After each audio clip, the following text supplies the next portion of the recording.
Gitukod nga 20 million monolithic dome didto sa Provincial Agri-Industrial Center sa lungsod sa Roxas, hapit na mahuman.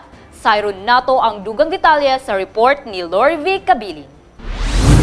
Hayan sa katapusan ning tuiga, mahuman na ang gitukod nga balor 20 million nga monolithic dome didto sa Provincial Agri-Industrial Center kun PAEC sa Barangay Irasan, lungsod sa Roxas.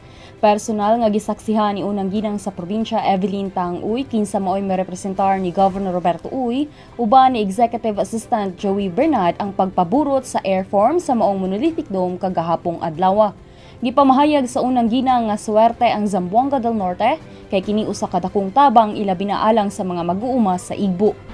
I understand that this is the first or the second dome that you made. Yes po. In the entire Philippines. Yes po.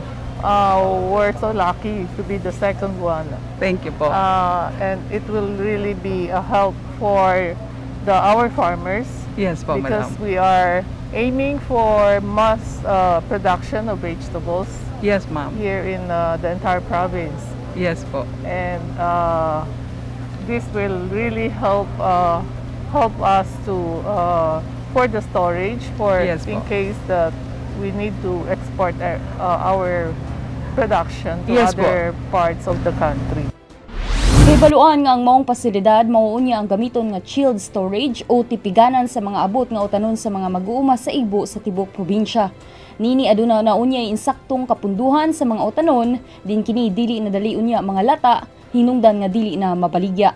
Matod ni Provincial Agriculturist Mabel Bustalino, kinsa misaksisab sa maong kalihukan uban sa mga agricultural technician ug Igbo community organizers nga tungod niini paningkamutan pa sa OPAG nga mas mapadak-an ang abot sa mga mag-uuma sa Igbo. Sa kasamtangan, aduna nay 370 ka Igbo communal farms ang naimplementar sa tibok probinsya ug mukabat sa 8 tonelada sa utanon ang mahandos kada semana sa Igbo tabuan.